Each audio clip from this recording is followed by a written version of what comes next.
સમાચારો તરફ આગળ વાત કરીએ તો આજે ઉમેદવારી ફોર્મ ભરવાનો અંતિમ દિવસ છે અને અલગ અલગ જગ્યાએ ઉમેદવારો ઉમેદવારી ફોર્મ જે છે તે ભરી રહ્યા છે, પરંતુ રાજકોટ ખાતે જ્યારે પરેશ ધાનાણી એક સભા યોજી અને સભા બાદ પ્રતાપ દુધાતે પરસોત્તમ રૂપાલા જે ભારતીય જનતા પાર્ટીના રાજકોટથી જ ઉમેદવાર છે તેમણે વિવાદિત નિવેદન આપ્યું. પ્રતાપ દુધાતે રૂપાલાને દુશાસન સાથે સરખાવ્યા.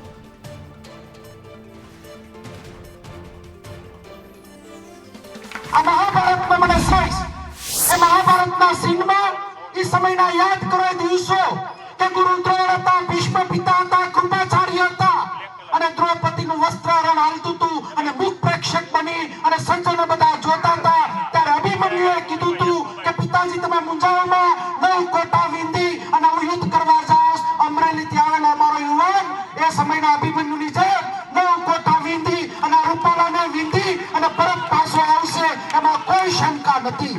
નારી શક્તિનું અપમાન છે. આખા સૃષ્ટિની નારી શક્તિનું જ્યારે અપમાન કર્યું ત્યારે રાજકોટના લોકોને વિનંતી કરવા આવ્યો છું.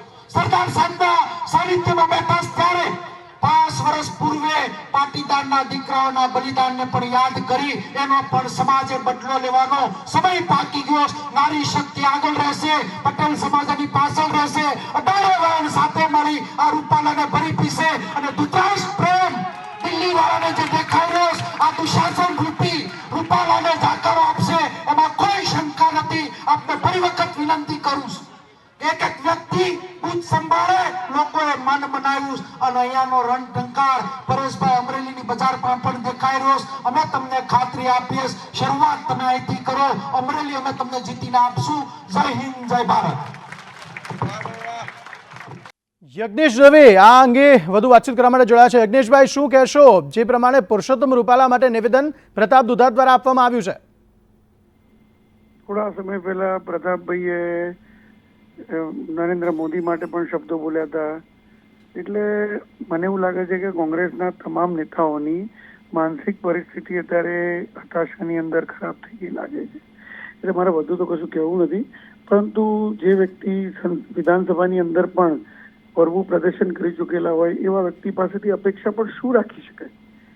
તમે કોઈની પાસેથી આ જ પ્રકારના જે મંતવ્યો આપતા હોય, આ જ પ્રકારના નિવેદન આપતા હોય, આ જ પ્રકારની પ્રવૃત્તિઓ કરતા હોય એવા વ્યક્તિ પાસેથી તમે સારા પ્રકારના નિવેદનોની આશા ન રાખી શકાય. એટલે જે વ્યક્તિ આ બોલે છે એ એમના માટે બરોબર છે, કારણ કે કોંગ્રેસની વિનાશકાળે વિપરીત બુદ્ધિ.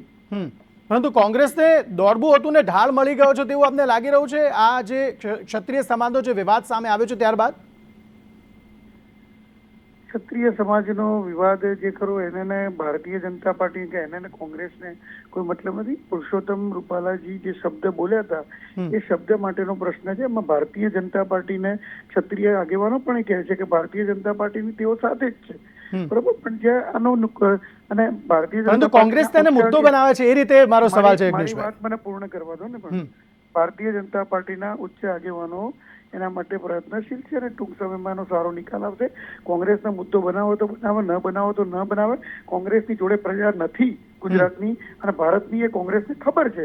એટલે એના માટે અમારે કોઈ પ્રશ્ન નથી ઉપસ્થિત થતો. અને કોંગ્રેસ અમારા માટે બહુ મોટો કોઈ પક્ષ નથી અને ભારતના માટે નથી, ગુજરાત માટે નથી. આભાર. અમારી બનાવે અમને કોઈ મતલબ નથી. જી આભાર અમારી સાથે જોડાવા બદલ.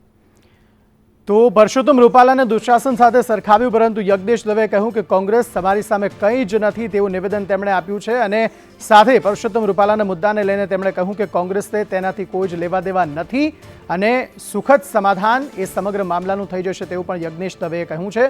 પરંતુ આ મામલો ત્યારે સામે આવ્યો જ્યારે પરેશ ધાનાણી માટે એક સંમેલન યોજવામાં આવ્યું અને પ્રતાપ દુધાતે તે સમયે રૂપાલા એટલે કે પરસોત્તમ રૂપાલા જે ભારતીય જનતા પાર્ટીના ઉમેદવાર છે તેમને દુશાસન સાથે સરખાવ્યા. યજ્ઞેશ દવેએ કહ્યું કે પ્રતાપભાઈ અગાઉ નરેન્દ્ર મોદી જે પીએમ છે તેમના માટે પણ આવું બોલી ચૂક્યા છે. કોંગ્રેસના નેતાઓની માનસિક સ્થિતિ જે છે તે આ પ્રમાણે દેખાય છે તેવું યજ્ઞેશ દવેનું કહેવું છે.